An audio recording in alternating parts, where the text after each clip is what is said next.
ನಮಸ್ತೆ ಮಕ್ಕಳ, succeed E learning ಆ್ಯಪ್ಗೆ ನಿಮಗೆಲ್ಲರಿಗೂ ಸ್ವಾಗತ. ಇವತ್ತು ನಾನು ನಿಮಗೆ ತಿಳಿಸಕ್ಕೆ ಬಂದಿರುವಂಥ ವಿಷಯ ಅಧ್ಯಾಯ 4 ವ್ಯವಹಾರದ ಜಾಗತೀಕರಣ.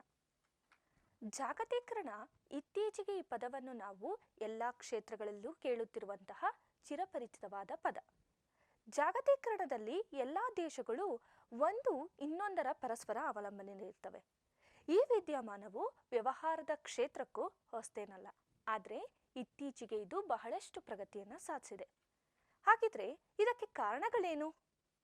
ಇದಕ್ಕೆ ವಿಶ್ವದಲ್ಲಿ ಉಂಟಾಗಿರುವ ತಾಂತ್ರಿಕ ಮತ್ತು ಸಂಪರ್ಕ ಸಾಧನಗಳು, ಅಂತರ್ಜಾಲ ಸಂವಹನಗಳಿಂದಾಗಿ ವ್ಯವಹಾರ ಘಟಕಗಳು ದೊಡ್ಡ ಮಟ್ಟಕ್ಕೆ ಏರಿ ಜಾಗತಿಕ ಘಟಕಗಳಾಗಿ ಮಾರ್ಪಟ್ಟಿದೆ.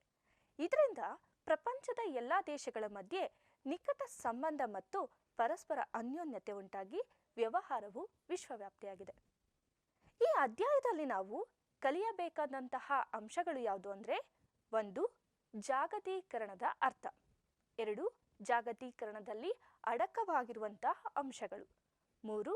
ಜಾಗತೀಕರಣದ ಮುಖ್ಯ ಲಕ್ಷಣಗಳು. 4. ಜಾಗತೀಕರಣದ ಅನುಕೂಲಗಳು. 5. ಜಾಗತೀಕರಣದ ಅನಾನುಕೂಲಗಳು. 6.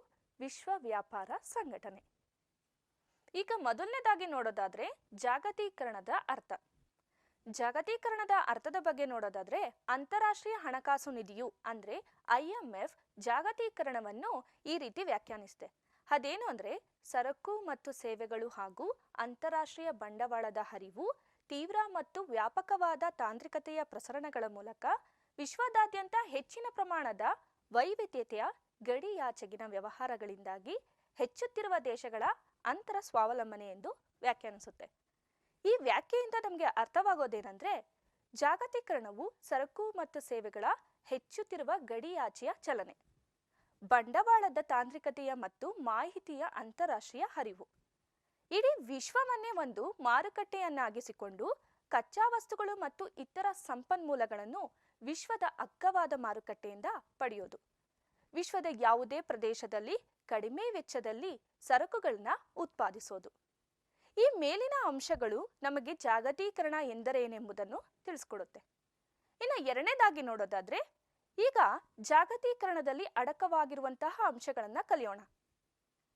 ಜಾಗತೀಕರಣವು ವಿಶ್ವದಾದ್ಯಂತ ಆಧುನಿಕ ಸಂಪರ್ಕ ಜಾಲ, ಸಂಚಾರ ಸೌಲಭ್ಯಗಳು, ಕಾನೂನಿನ ಮೂಲಭೂತ ಸ್ಥಿರತೆ ಹಾಗೂ ಪ್ರಜ್ಞಾಪೂರ್ವಕ ಆರ್ಥಿಕ, ತಾಂತ್ರಿಕ, ರಾಜಕೀಯ ಹಾಗೂ ಸಂಸ್ಕೃತಿಗಳಲ್ಲಿ ವಿನಿಮಯವನ್ನು ತೋರಿಸುವುದು. ರಾಜಕೀಯ ಅರಿಕೆಗಳಿಂದ ಗಡಿ ಭಾಗಗಳ ಸಂಬಂಧಗಳ ಮೂಲಕ ಅಂತಾರಾಷ್ಟ್ರೀಯ ಬಂಡವಾಳ ಮತ್ತು ವ್ಯಾಪಾರವನ್ನು ಪ್ರೋತ್ಸಾಹಿಸೋದು. ಆಮದು ಮತ್ತು ರಫ್ತುಗಳ ಸುಂಕ ಅಂದ್ರೆ ತೆರಿಗೆಗಳನ್ನ ನಿರ್ಮೂಲ ಮಾಡಿ ಮುಕ್ತ ವಲಯಗಳನ್ನು ಸೃಷ್ಟಿಸೋದು.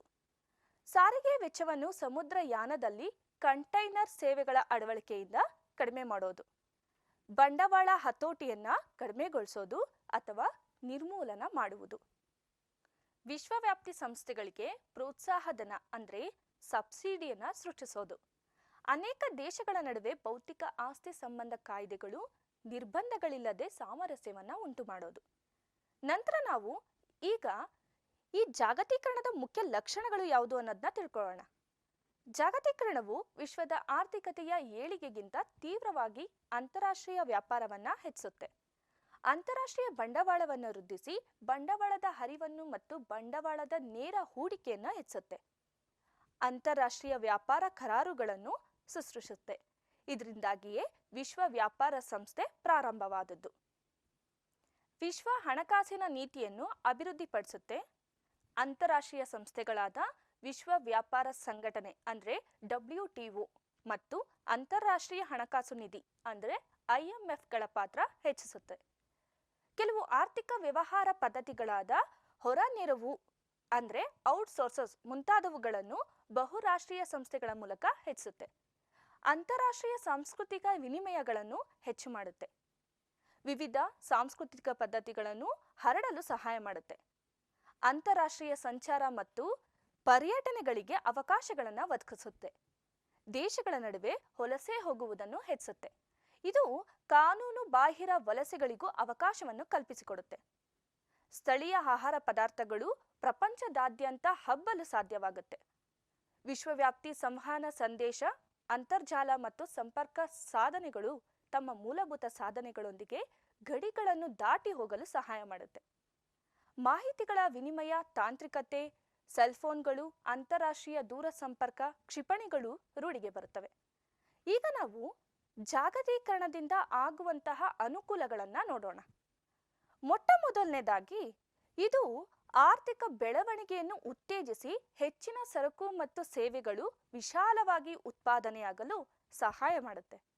ಇದು ಜನರ ಜೀವನ ಮಟ್ಟವನ್ನು ಹೆಚ್ಚಿಸುತ್ತೆ. ಇದರಿಂದ ಪ್ರಪಂಚದ ಎಲ್ಲೆಡೆಯೂ ಒಂದೇ ರೀತಿಯ ವಸ್ತುಗಳು ದೊರಕಲು ಸಾಧ್ಯವಾಗುತ್ತೆ. ಇದು ರಾಷ್ಟ್ರೀಯ ಉತ್ಪನ್ನವನ್ನು ಅಂದರೆ GDPಯನ್ನು ಹೆಚ್ಚಿಸುತ್ತದೆ.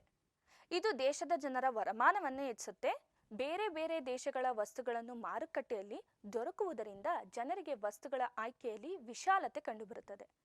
ಸ್ಥಳೀಯ ವ್ಯಾಪಾರ ಸಂಸ್ಥೆಗಳ ಮಧ್ಯೆ ಆರೋಗ್ಯಕರ ಪೈಪೋಟಿ ಉಂಟಾಗಿ ಉತ್ತಮ ಸರಕುಗಳ ಬೆಲೆಗಳು ಕಡಿಮೆ ಆಗ್ತವೆ. ಇದು ಸರಕುಗಳ ಉತ್ಪಾದನೆಯಲ್ಲಿ ಪ್ರಾವೀಣ್ಯತೆಯನ್ನು ಸೃಷ್ಟಿಸಿ ವಿವಿಧ ದೇಶಗಳ ವಿವಿಧ ರೀತಿಯ ವಸ್ತುಗಳ ತಯಾರಿಕೆಯನ್ನು ಮಾಡ್ತಾರೆ. ವಸ್ತುಗಳು ಉತ್ತಮ ಗುಣಮಟ್ಟದಿಂದ ಕೂಡಿರುತ್ತೆ. ಪ್ರಪಂಚದ ದೇಶಗಳ ನಡುವೆ ಆರ್ಥಿಕ ಅವಲಂಬನೆ ಉಂಟಾಗಿ ದೇಶಗಳ ನಡುವೆ ಸಾಮಾಜಿಕ ಹಾಗೂ ರಾಜಕೀಯ ಸಾಮರಸ್ಯ ಉಂಟಾಗಲು ಸಾಧ್ಯವಾಗುತ್ತದೆ. ಈ ಎಲ್ಲ ಅನುಕೂಲತೆಗಳನ್ನು ಜಾಗತೀಕರಣದ ಸಕಾರಾತ್ಮಕ ಪರಿಣಾಮ